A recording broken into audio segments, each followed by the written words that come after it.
The story begins in Japan, where more than 200,000 powerful ninjas exist. They appear to be ordinary people, but in reality, they live extremely dangerous lives. Suzuki is a low-level ninja who blends into normal society while working as a magazine editor. One day, she suddenly receives a secret message. She quickly says goodbye to a writer and rushes toward a bridge. When she arrives, she notices a Russian man known for hunting ninjas. She has been assigned a mission to eliminate him. The man opens fire on Suzuki, but she swiftly dodges the bullets. She counterattacks by striking him with her heel, which instantly transforms into two sharp daggers. The man narrowly avoids the attack and continues shooting at her. Suzuki dodges again and throws several ninja stars at him. She then closes the distance and kicks his jewelry. Despite her efforts, the man remains unstoppable. Even Suzuki's electric baton fails to affect him, and he knocks her to the ground. Another ninja observes the fight from a distance. His name is KTO, a high-ranking ninja. He is about to shoot the man when, at that moment, a toothpick pierces his arm. As he turns around, he sees a young man running toward him. This young man is also a ninja named Kuro. Kuro easily overpowers the Russian man and finishes him off with a chokehold. Afterward, he tells Suzuki that he is leaving and that she can handle the rest. Suzuki is left in shock. She wonders what kind of man would walk away and let someone else take credit for his actions. Kuro calmly replies that he does not want to do too much work and just wants to go home and sleep. Although Kuro is highly skilled, he is also extremely lazy. He quietly leaves the scene. Kuro lives alone in an old and cheap house. When he feels bored at home, he practices blowing a toothpick hard enough to use it like an arrow. Suddenly, someone silently enters his room. It is his senior Kato, who has come to assign him a mission. After World War II, a group of rogue ninjas formed a dangerous organization known as the Underground Ninjas. Based on intelligence reports, they have infiltrated and taken control of Zone High School. The school is located in a special area where the abandoned Natano military school once stood. Secrets from the war are believed to still be hidden there. Kuro's mission is to go undercover and uncover the group's true plans. To assist him, Kato provides Kuro with a special suit. This suit allows him to disappear, but only on the surface level. While testing the suit and trying to kill time, Kuro hears one of his friends calling out for toilet paper. The toilet paper is placed far away from the seat. She warns Kuro that if he looks at her, she will beat him up. Following her instructions, Kuro climbs along the wall and avoids her gaze. He carefully reaches the toilet paper. However, when he turns to hand it to her, he ends up getting slapped in the face. The next morning, Kuro arrives at Juden High School. When he learns that he must take an entrance exam, he becomes extremely anxious. For a moment, he thinks that none of it is worth the trouble. He decides that he should just complete the mission and leave, but then the fear of Kato begins to haunt him. Kuro starts wondering how he can possibly pass the entrance exam. With his tired yet handsome face, Kuro quickly catches the attention of Noguchi, a student who is retaking the exam. After entering the classroom, Kuro keeps his head down, circles the room, and then sits beside Noguchi. He is certain that members of the organization have already prepared for his arrival. They have created an answer key using colorful rice grains scattered across the floor. As Kuro starts writing his answers, Noguchi suddenly screams. He believes the rice grains are some kind of insects. The teacher tells him that if he is bothered, he should clean them up.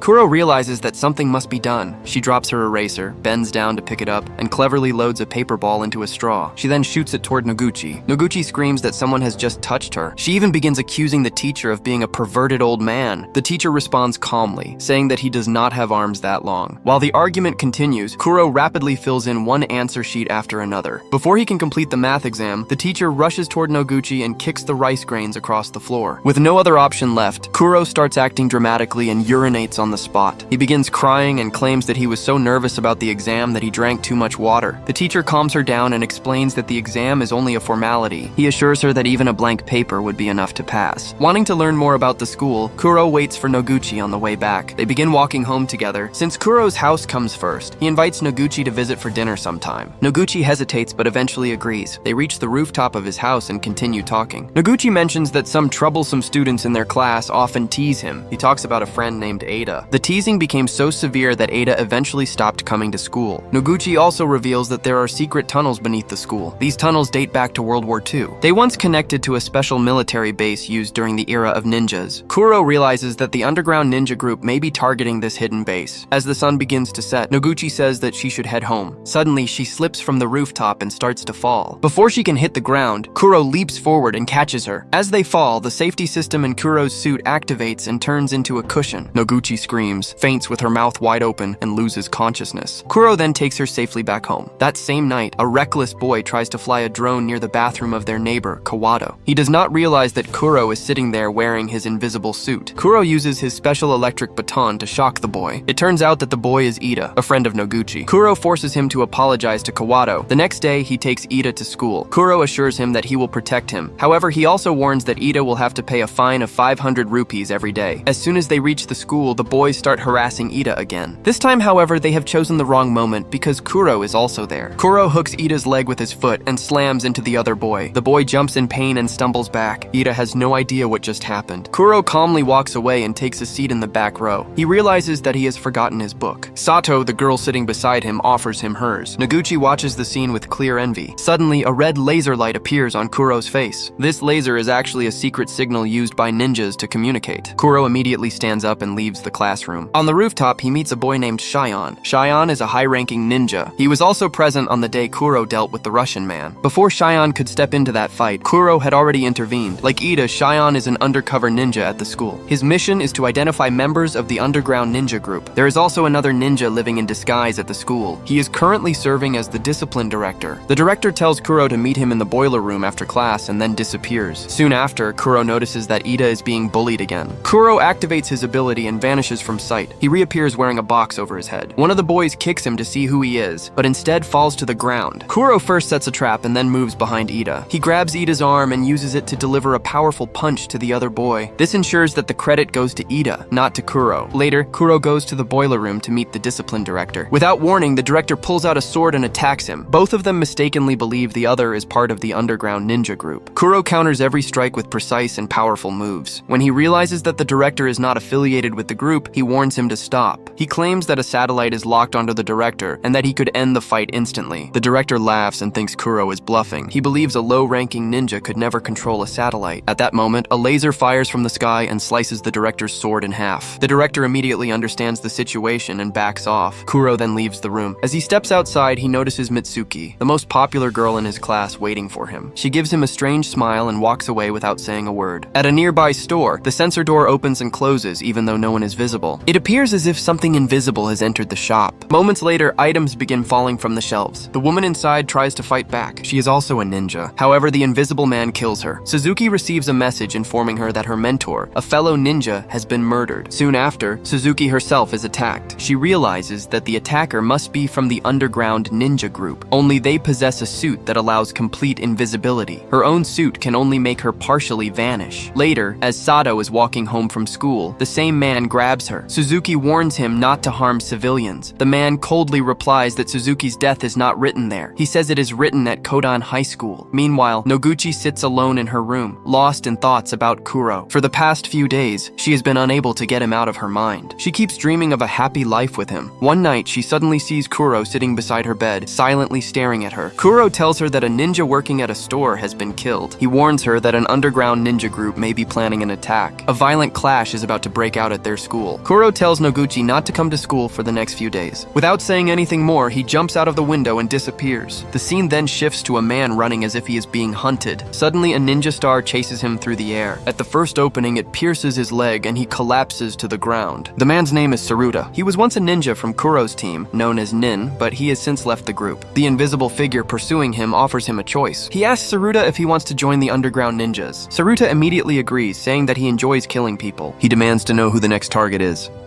It is then revealed that the invisible ninja responsible for killing other ninjas is Saruta himself. The next morning, as a student heads to school, Saruta decapitates him with a single strike. He takes the body with him and disappears. Despite Kuro's warning, Noguchi goes to school to look for him. At the entrance, the school director notices her. Noguchi desperately explains everything Kuro told her about the school being destroyed. The director realizes that a battle is about to erupt. He hands Noguchi a ring and asks her to give it to Kuro. He urges her to find him, saying that the matter is extremely important. Shortly after, Saruta arrives inside a classroom with the student's body. Still unseen, the headless corpse suddenly drops in front of everyone. The classroom erupts into chaos. Saruta begins killing students one by one. Some manage to escape, but Saruta continues chasing them. Soon, Suzuki and Shion receive news that an underground ninja is attacking the school. Suzuki arrives and witnesses the massacre with her own eyes. She draws her wand and prepares to fight. The assassin removes his invisibility suit and takes off his mask. Suzuki recognizes him. Saruta coldly asks if she remembers him. He reminds her that when they studied at this school, school, he loved her deeply. He accuses her of mocking his feelings and running away. Consumed by anger and hatred, Saruta shows no mercy. The two clash in a brutal fight. Suzuki gains the upper hand and moves close to victory. However, she fails to realize that Saruta's suit can absorb lightning attacks. Because of this, her wand has no effect on him. Just as Suzuki is about to be defeated, a man crashes through the glass. It is the same high-ranking ninja. Saruta immediately understands the situation. Facing him, Saruta knows he stands almost no chance. That is why he puts on his mask and quietly disappears. However, Kaido has no trouble dealing with this. He slashes his own arm at lightning speed and throws his blood towards Saruta. The blood stains Saruta's suit and reveals his invisible body. Kaito immediately attacks Saruta with his sword. Saruta's advanced suit suddenly inflates like a balloon and blocks the strike. Taking advantage of the moment, Saruta manages to escape. Meanwhile, Noguchi continues searching for Kuro. She suddenly runs into a panicked Ida. Ida tells her that he, Kuro, and another boy went into the tunnel area. There is a rumor that a hidden passage leads to an underground bunker. Ida explains that he and the other boy were too afraid to go inside. Now he is worried that Kuro may be in danger. At the same time, Kuro encounters a girl inside the tunnels. She is Mitsuki, the one who planned everything from the beginning. Mitsuki is far more powerful than Kuro ever imagined. Kuro throws a bomb at her in an attempt to stop her. Moments later, she is seen hanging from the wall by a single finger. Kuro then throws two high-voltage cables at her. She catches them with her bare hands as if electricity has no effect on her. Elsewhere in the school, Saruta continues wandering through the corridors. Suddenly, Shion appears in front of him. Shion draws his sword and begins confronting Saruta with incredible speed and skill. He cleverly scatters broken glass across the floor. This allows him to track Saruta's movements by sound. Even his teddy bear helps pinpoint Saruta's exact location. Shion manages to pin Saruta against a wall. Saruta would have been killed by a satellite strike within seconds. However, he escapes at the very last moment. Shion chases Saruta and catches up with him on the rooftop. He delivers a powerful sword strike, but only Saruta's empty suit remains behind. Saruta suddenly attacks Shion from behind. Shion tries to evade the surprise assault, but his sword snaps in half. Although Shion is the more skilled fighter, the underground ninjas possess superior weapons. During the struggle, Shion suffers a critical wound to his shoulder. Wounded and terrified, he can only defend himself with half of his broken sword. He is on the verge of defeat. At that moment, Kaido arrives and turns the situation around. He drives his sword straight through Saruta's body. Saruta's rampage finally comes to an end. Kaido saves Shion's life. Deep inside the tunnels, Kuro is losing his fight. He realizes that defeating Mitsuki is nearly impossible due to her overwhelming power. Still, Kuro wants to understand her true motive. He asks why she is doing all of this. Mitsuki finally reveals the truth. She deliberately spread false information to lure all the ninjas to the school. This allowed them to activate the laser satellite and locate its position. By hacking the data, they managed to pinpoint the satellite. Now one of their allies has already reached it. One of their special suits is even capable of functioning in space. As Mitsuki launches another deadly attack, Kuro struggles to defend himself. He barely withstands her immense strength. In reality, he is only buying time. He is waiting for his friends to arrive and save him. Just then, Noguchi arrives with Ida. Noguchi gives Kuro the ring that the discipline director told her to deliver. Kuro activates the ring and extends its antenna. At that moment, a drone arrives carrying a sword. Kuro grabs the sword, kicks Mitsuki into a cloud of dust, and looks for an opening. Soon, the two face each other in a fierce confrontation. Kuro quickly realizes that attacking Mitsuki head-on is a mistake. He understands that he must dodge and strike suddenly. His vanishing suit proves useless because it only hides his upper body. Even after activating it, Mitsuki can still see him clearly. Kuro keeps questioning how long he can survive fighting like this. Each attempt ends with him being overpowered. In the end, he accepts that he cannot win through normal means. Kuro realizes there is only one way to defeat Mitsuki. He launches a direct assault using a powerful technique. Putting his own life at risk, he charges forward without hesitation. Kuro's sword pierces straight through Mitsuki. At the same time, Mitsuki's blade strikes Kuro. Kuro forces Mitsuki back and she pulls the sword out. Mitsuki collapses to the ground. Kuro has reached his physical limit. Badly injured, he stumbles and falls. Noguchi rushes to him, lifts him up, and helps him escape. Meanwhile, a member of the underground ninja group infiltrates the satellite. He uploads a virus into the system and takes control of the laser network. With a single turn of the dial, the power is raised to maximum. The laser locks onto the school as its target. After expanding its output, the laser completely destroys the school. The massive explosion sends violent tremors through the underground bunker. The bunker begins to collapse, and the exit is far away. Noguchi and Kuro try to escape, but Kuro is critically injured. Fearing that he will not survive, Kuro removes his vanishing suit. He places it over Noguchi to protect her. Debris begins crashing down all around them. After some time, Noguchi emerges alone. She realizes that the special suit saved her life. Kuro sacrificed himself to save her and protect the world. However, at the end of the film, a final twist is revealed. Kuro's twin brother, Juro, appears for unknown reasons. He comes to meet Noguchi, leaving the story on a mysterious note. If you enjoyed the video, please like it and subscribe to the channel. See you in the next video.